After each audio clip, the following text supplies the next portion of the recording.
Hi everyone, this is Sanaz Shiraz. I am an embodiment coach for dating and relationship for strong and independent women and a course leader for therapeutic dances. Today I'm honored to host Tara Whitney from the US.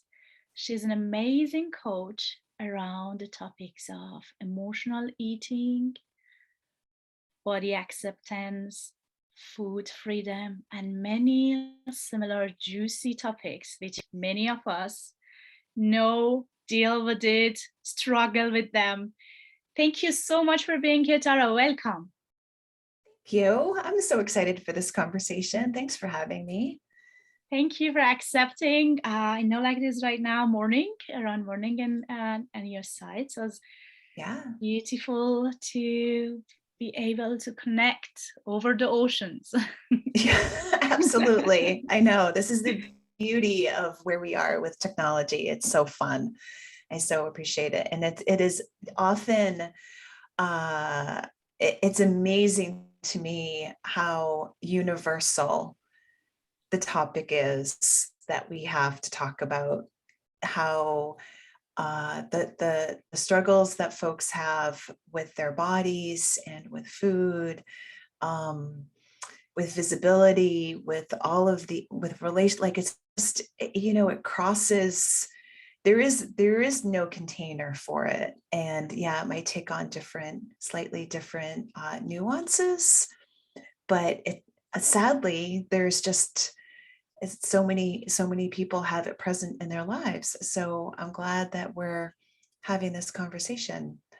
Lovely that you just jumped into it. I was really also thinking the same, what you were Yeah. saying.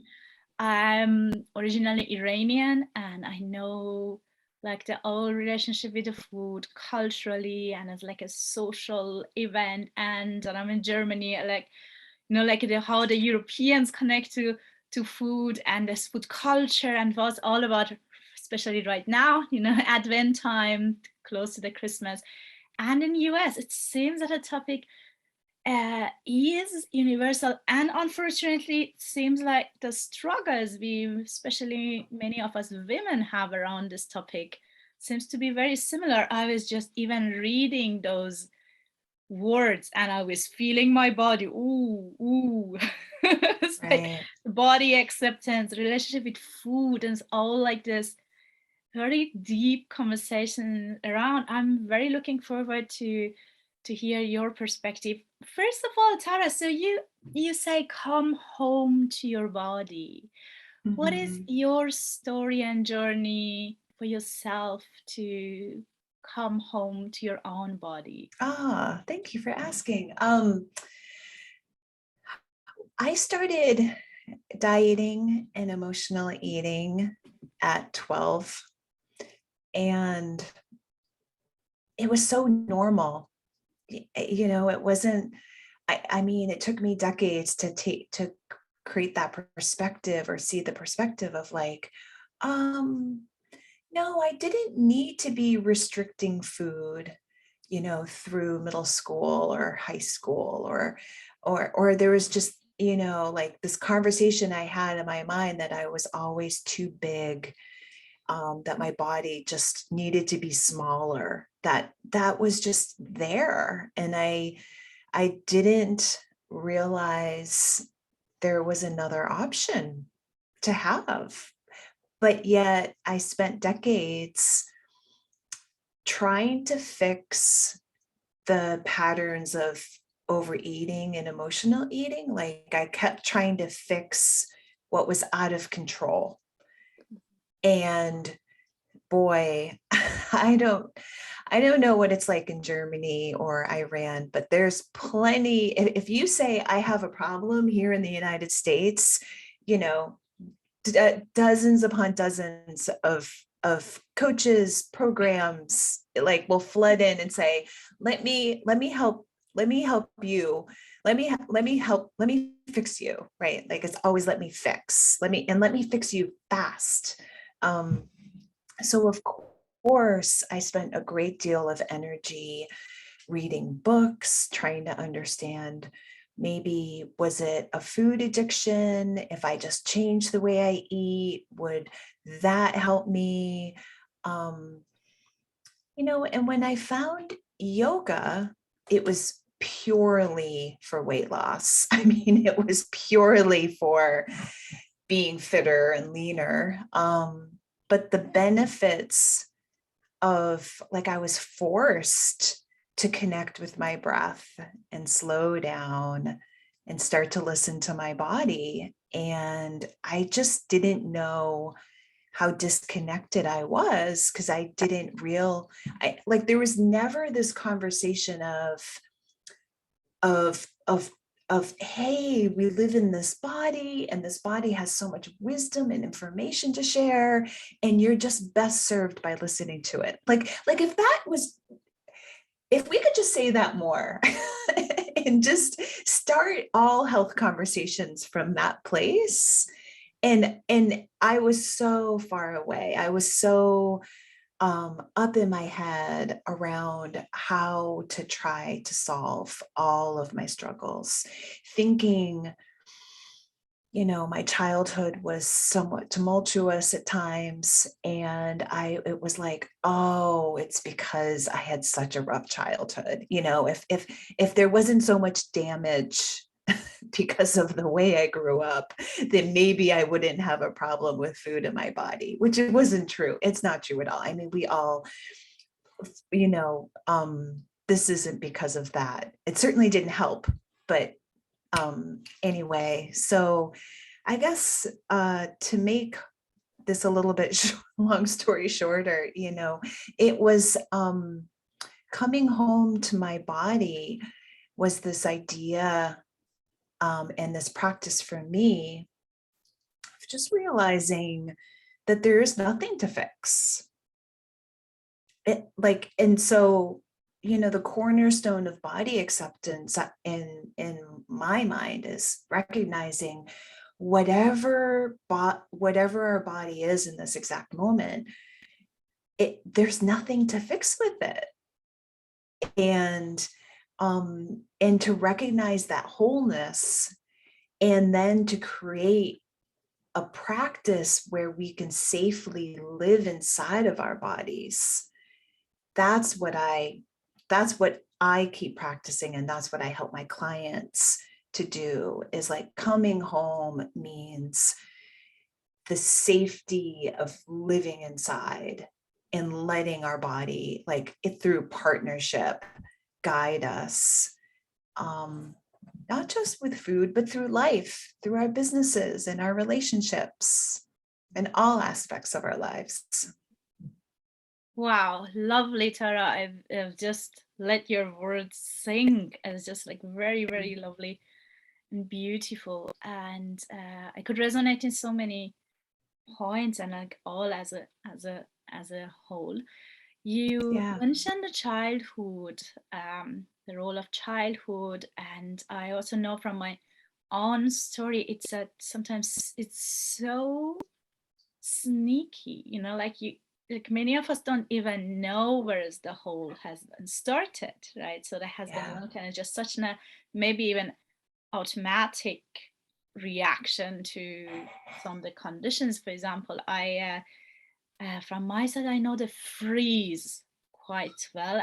I learned way later that is called freeze. And Sure. that is also a lot, yeah. So also with the relationship with food is yeah, it makes me maybe feel a bit more on those moments, or feeling a bit Yeah. better. So like Yeah. we talk usually like emotional eating when we feel bad, and that the food at least does it for a short time is right. So, Sure. and this is what how do you usually then guide the ladies to somehow overcome those moments and not going to that Mm, very quick fix, the quick reward, or that's just one yeah. moment I want to feel a bit better or feel good, so I take that chocolate or that cake. Yeah. Yeah. I love that question. And, I think it starts with just even what you just shared, which for so many people who who grew up in an environment where they just didn't have the tools. Like when I look back on my childhood, um, with a verbally and emotionally abusive stepfather, and then a you know a just a situation at home where I just didn't feel, now that I look back on it, like there wasn't safety. I mean, everyone was trying to do the best they could. Everyone was trying to do the best they could, but in my experience, there wasn't an ability to just relax. And then when I was home alone, I just felt this real sense of like abandonment, like, oh, no one's here for me. So it was painful. It was really, really painful. And um and what was really happening there is I didn't have the tools, I didn't have the support, I didn't have the resources to navigate that painful situation. But what I could do is I could go to the kitchen and I could open the cupboards and I could pull out the Oreo cookies or the potato chips or the ice cream from the freezer. And I could take that discomfort and I could feel marginally better for a short period of time. And I now see the start of my emotional eating patterns as, I know this might sound like a wackadoo, but like quite brilliant, because I was taking care of myself when I had no other way to take care of myself. I could have done drugs, I could have used alcohol, I could have broke laws, I could have done a whole host of things that could have been far more dangerous and destructive for my life and other people's lives. I just chose food. And so for folks that do have these patterns, I think one of the first steps is just reflecting back around what life has been like and have so much compassion for not doing something wrong, but doing everything right in those patterns, and to be able to just look and say, oh, okay, this served a purpose at a time when I had nothing else. But now, fast forward 5 years, 10 years, 20 years, 30 years, however many decades later, we can now look at our here and now life and say, oh, wait a second, I have maturity, I have financial resources, I have relationships, I have my own inner knowing, like sense of how I can make change that I didn't have when I was 12. And the hard part for people is that the patterns stay, but what's really happening is they've outlived those patterns. They truly have, but they don't know how, or haven't yet created that, oh, wait, let me bring in these other resources to sort of support me with what's happening, so that food doesn't need to be the only tactic that they use. And so just offering, bottom line, having instead of feeling bad and guilty and ashamed for going to food for comfort and distraction, recognizing that it was just a way that how people take care of themselves when they don't have any other ways to do it.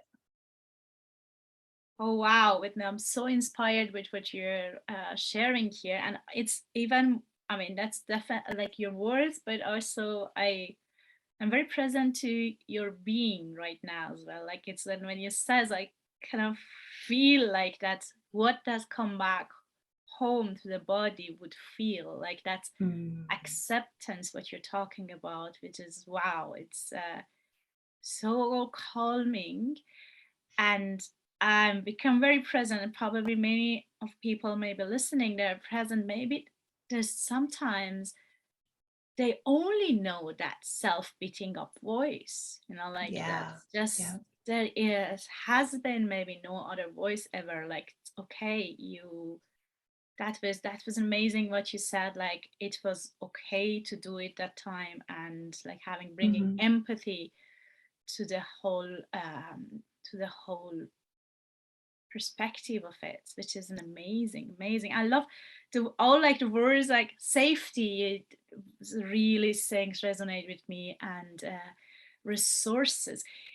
You also mentioned, yeah, like even like the wishes there, but like it feels sometimes is the habits became so strong that it feels Mm. so hard, like sometimes even hopeless.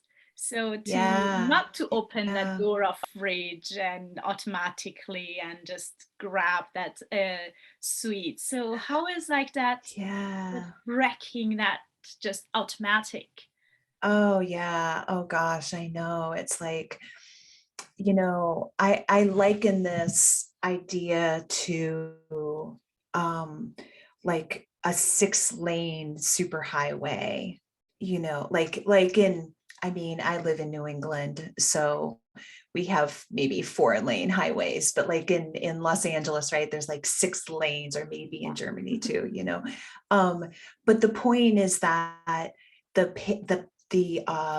pavement is really smooth, and you just have these cars and trucks like just going over it, and it doesn't take any effort for those automobiles to go and drive from one point to the other. And then if you consider what it would take for someone to like maybe climb a mountain where there's no path, and it's like a goat path, so you have to navigate through brush and rocks and trees, and you're like, okay, I think I'm going up, but I'm not quite sure like what it takes for me to get there, because I can't really see. But you just, you sort of keep going up, but there's no clear hiking trail or anything like that. And that's really what we're talking about, is that when we have these neural pathways that were established at a really young age, and you have what's called coupling, which is events and emotions and behaviors that are just sort of that are collapsed, then it doesn't take much for the brain to kick off a response of even maybe anticipating in an uncomfortable emotion. The brain is smart enough to say, oh wait, I don't want to feel loneliness. And they might, someone might think, oh, okay, I'm coming home to a an empty house. Kids are out, husband, relation, like partners away, the house is going to be dark and lonely, and just even the anticipation of the loneliness could be enough to trigger all of these other responses that could involve food, because the pathway, it's a smooth 6-lane highway. The good news is that our brains are able to change, our nervous systems are able to, like, we're able to create new pathways. It's just that when we start to create new pathways, it takes a level of awareness, it takes a level of effort, and to do that can feel like you're literally climbing up a goat path, because and just like when you drive your car on a highway and you're not even thinking about like what's happening outside, and you're not thinking about maybe what's on the radio or what other cars are around you, like you can just turn your brain off and go on autopilot. When you're on your goat path, like everything is super highly focused, right? Like you're like, oh, there's that rock and that tree, and you're listening for the birds, and you're feeling the wind and the sun, like everything. You have to engage everything in order to create that experience of getting to the top of the mountain. And that's what a new practice is like. And it can be like that initially. And then over time, through practice and iteration and going through it again and again, it just becomes a new 6-lane superhighway. Like, Oh my God, sounds yeah. amazing. Tara, I tried So, not to ask that question, but it's just coming out of me. oh, Uh, sure. Yeah. And it's an indirect answer, right? Like I want folks to feel hopeful that it's possible, but I don't want to sugarcoat it, which is a funny word to say in this conversation, but I don't want to imply that it's, there's a quick fix, because for some yeah. people, there are layers to that pattern that need to just be, just peeled apart and just taken with a lot of compassion and awareness and practice and patience. But it absolutely is possible. Wow. Yeah, I hear you. I get that. A question which is somehow coming out of me is, 'cause as a mother, so when it's just you are mother yourself, I think your children are adults already. So what I also hear that is something on the way somehow went wrong, because I think that little children are quite very united, like very comfortable with their own body. Uh, how is what can or what is actually what can we as a parent do so that the kids already staying connected to their bodies regarding food? Because I guess, Sure. yeah, like when I hear that, oh my God, I guess I was also doing in that area a lot of things wrong, or like the way I was just raised, so uh, Yeah. I know like it's actually a little out of the context, this question, but it's like Oh, it's coming out when perfect. we talk about inner child and the childhood. Yeah, is it something Yeah. parents Yeah. can be like careful It's so about or be perfect. conscious? For me, parenting my two boys and my daughter, um, I don't know about what your experience has been, but it's been healing. It's been healing to be able to offer uh, my kids a different experience than what I had. Um, and I know that I did it so and continue to do it so imperfectly. So, there were periods of time where my kids were seeing me diet and restrict. There was a period of time where my kids were seeing me do a juice cleanse and helping me, juice kale. And I look back on that and I'm like, okay, I have nothing against juicing. Um, Juicing, I love juice actually. But what was really happening for me wasn't what I want them to create for themselves.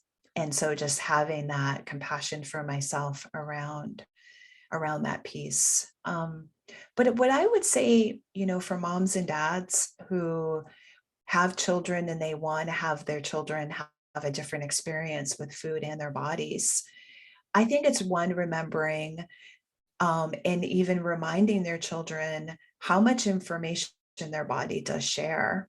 And so it can be as simple as, you know, even reaffirming for them their hunger signals.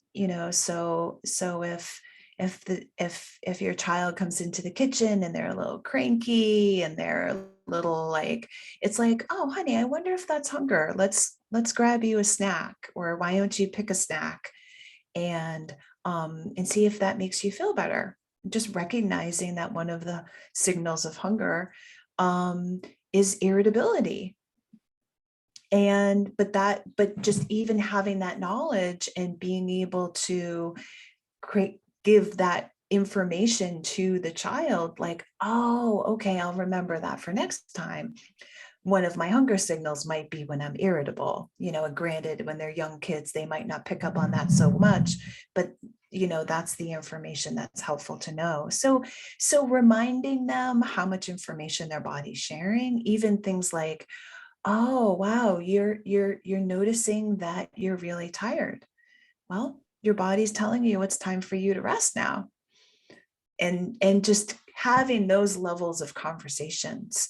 Some of the things that I did with my kids is I had to get a little more direct. So I had to say things like, um, keep your eyes on your own plate. So when kids would say, you're going back for seconds, I would say, you get to eat in a way that really serves you and your body. And we don't know how hungry somebody else is, but it's their business what they want to eat and how much they want to eat, not ours. And in our culture, like, people think nothing, like, don't think twice about commenting on what kind of food they're buying at the grocery store, how much food they're eating. Like, it's just it's crazy making. And so reminding my kids, like, just keep your eyes on your own plate and just focus on what you're eating and don't worry about what everybody else is eating. So that was a big one. And then the other piece too, I could go on about this, but um is I also tried very hard to, like, not have body talk, not be talking about other people's bodies, judging other people's bodies, judging my own body, um, and commenting on people's weights and any of that. Even like, oh, that person just lost weight. It's like, oh, okay, there's so much more to notice about a person besides their body weight. Like, and if we're not, and it's so easy because our culture loves talking about people's body weights and either weight gain or weight loss, and we've become so accustomed to it. But creating a home that's a safe space so that there isn't that diet and restriction, and there isn't body talk, and being able to know that, like, they can be in a space where they can feel comfortable and be assured about how brilliant their bodies are. Oh wow, thank you, Tara. That's amazing. Yeah, my son is 3 years and three months, and yeah, so like exactly like many things you're saying are resonating or will come in the next years. Also, for him, he's right Mm-hmm. now love everything about cooking and so Oh, coffee, fun. the whole cook, like it's a very very like big topic right now. He just got a small kitchen so for himself to to Oh, I love copy, like it. especially like my partner cooks a lot, so now he exactly look and try to Ah, imitate. Beautiful. Yeah, thank you. it's so Thanks. fun. It's amazing. And Mm, I really learned um to what you said, kind of labeling it maybe for children what's going on, mm, because I notice it. So how, for example, amazing connected he is with his body. For example, if he needs milk, then he's just taking it really, like, yeah, or yogurts. I see like how naturally his body craves for the what is needed. That's an amazing thing to indeed also like recreating him or labeling it so that he knows about himself, so he doesn't have the wording sure. yet for him.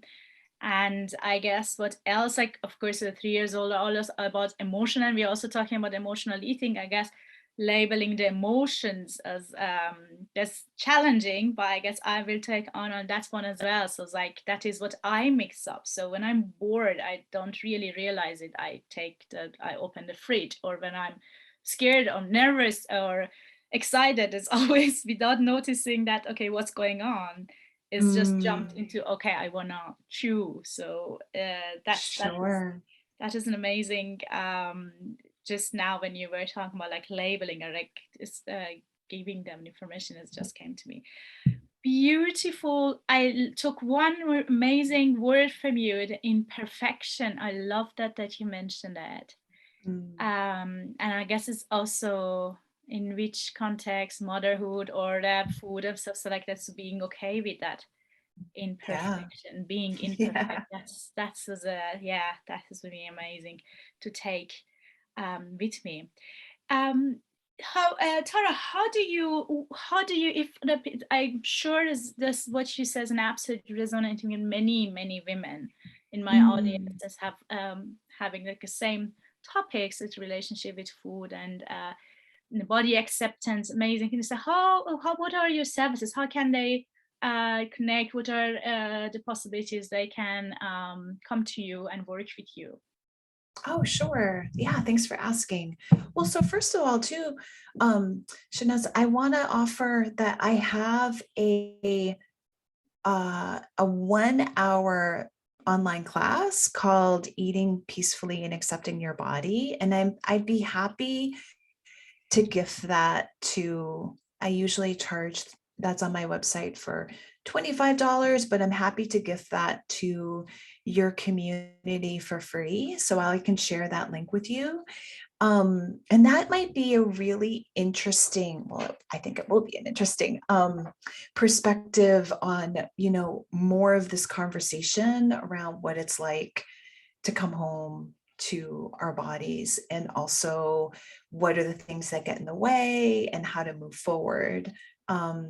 So I think that would be a nice sense of like how I work and the approach I take. But I do one-on-one coaching, and I also in this upcoming year am doing segments of like 3-month small group coaching programs, which has worked really, really nicely, because I think people are feeling really isolated in some of the challenges that they have. And so I love, I love doing these group coaching programs because we meet in 90-minute segments, and we spend, a third of the time in community and sharing and like really just, processing what I'm teaching.